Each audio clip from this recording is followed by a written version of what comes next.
स्वर्ग का मार्ग, जीवन बदलने वाली कहानी। महात्मा बुद्ध के समय की बात है। उन दिनों मृत्यु के पश्चात आत्मा को स्वर्ग में प्रवेश कराने के लिए कुछ विशेष कर्मकांड किए जाते थे। होता यह था कि एक घड़े में कुछ छोटे छोटे पत्थर डाल दिए जाते और पूजा हवन इत्यादि कराने के बाद उस पर किसी धातु से चोट की जाती। अगर घड़ा फूट जाता और पत्थर निकल जाते तो उसे इस बात का संकेत समझा जाता था कि आत्मा अपने पाप से मुक्त हो गई है और स्वर्ग में उसे स्थान मिल गया है। क्योंकि घड़ा मिट्टी का होता था, इसलिए इस प्रक्रिया में हमेशा ही घड़ा फूट जाता और आत्मा स्वर्ग को प्राप्त हो जाती। और ऐसा कराने के बदले में पंडित खूब दान दक्षिणा लेते। अपने पिता की मृत्यु के बाद एक युवक ने सोचा, क्यों ना आत्मा सिद्धि के लिए महात्मा बुद्ध की मदद ली जाए। वे अवश्य ही आत्मा को स्वर्ग दिलाने का कोई और बेहतर और निश्चित रास्ता जानते होंगे।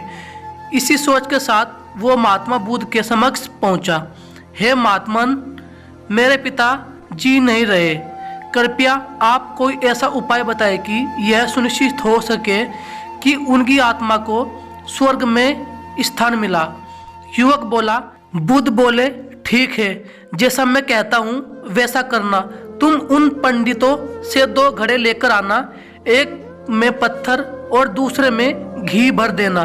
दोनों घड़ों को नदी पर लेकर जाना और उन्हें इतना डुबोना कि बस उनका ऊपरी भाग ही दिखे।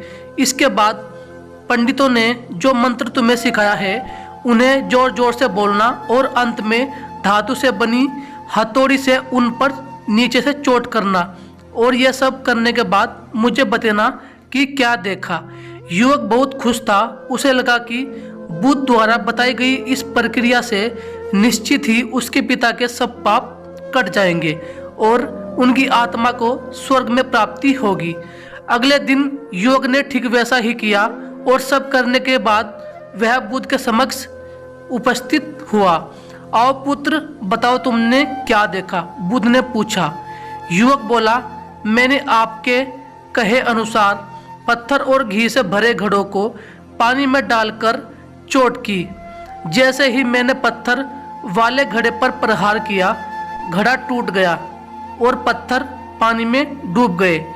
उसके बाद मैंने घी वाले घड़े पर वार किया, वह घड़ा भी तत्काल फूट गया और घी नदी के बहाव की दिशा में बहने लगा। बुद्ध बोले, ठीक है, अब जाओ और उन पंडितों से कहो कि कोई ऐसी पूजा यज्ञ इत्यादि करे कि वे पत्थर पानी के ऊपर तैरने लगे और घी नदी की सतह पर जाकर बैठ जाए। युवक हैरान होते हुए बोला, आप कैसी बात करते हैं? पंडित चाहे कितनी भी पूजा कर ले, पत्थर कभी भी पानी पे नहीं तैर सकता और घी कभी नदी की सतह पर जाकर नहीं बैठ सकता। बुद्ध बोले, बिल्कुल सही और ठीक, ऐसा ही तुम्हारे पिताजी के साथ है। उन्होंने अपने जीवन में जो भी अच्छे कर्म किए हैं वो उन्हें स्वर्ग की तरफ उठाएंगे और जो भी बुरे कर्म किए हैं वे उन्हें नरक की ओर खींचेंगे। और तुम चाहे जितनी भी पूजा करा लो, कर्मकांड करा लो, तुम उनके कर्म फल को रत्ती भर भी बदल नहीं सकते। युवक बुद्ध की बात समझ चुका था। मृत्यु के पश्चात स्वर्ग जाने का सिर्फ एक ही मार्ग है और वो है जीवित रहते हुए अच्छे कर्म करना। वीडियो अच्छी लगे तो लाइक और सब्सक्राइब करना ना भूले।